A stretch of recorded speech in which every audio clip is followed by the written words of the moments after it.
Say yes to new beginnings. Yes. Say yes to new standards of excellence. Yes. Say yes to engaging reportage with a difference. Yes. Introducing Yes International Magazine.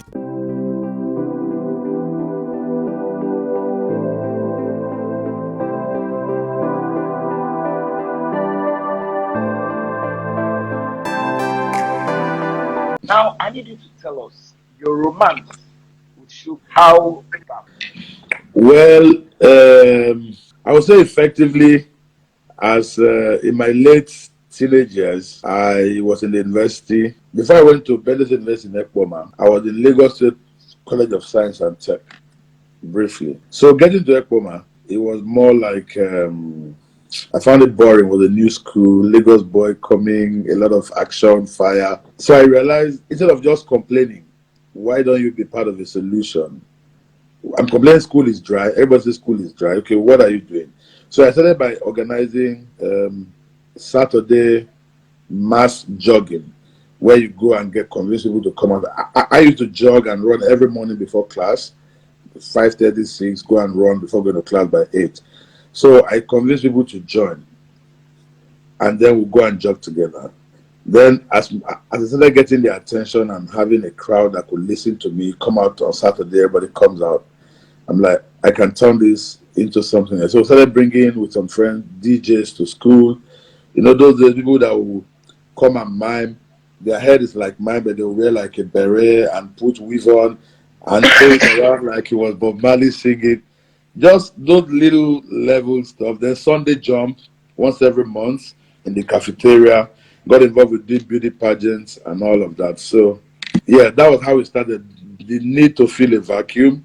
And, of course, I will take my school fees at the beginning of the semester and invest it into a concert or a beauty pageant. And that one almost got me into trouble at some point. But, yeah, so that's essentially the beginning. It was when I was in university in my second year. Now, this romance, what would you say has kept it? How long lasted? What has kept it going? You know, some people pick up one or two habits or stuff, but along the line they get to drop them. But you pick this one up right from when you were an undergraduate, and you're still doing it.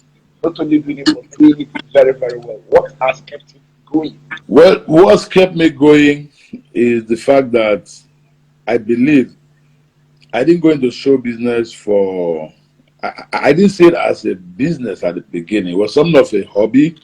And like I said, it was to fill a vacuum. It was to answer to a need. So I think as far as the need is still there one way or the other, the nature of the challenge might differ now. You just always have work to do like a farmer. You weed today, you go and rake and burn all the weed. Give it some time, rain, the weed will grow again. You have to weed it again. So it's a continuous process. The need for things in the entertainment space will not end. And as far as I find relevance and place where I can be useful to the system, I guess I'll just always stick in there.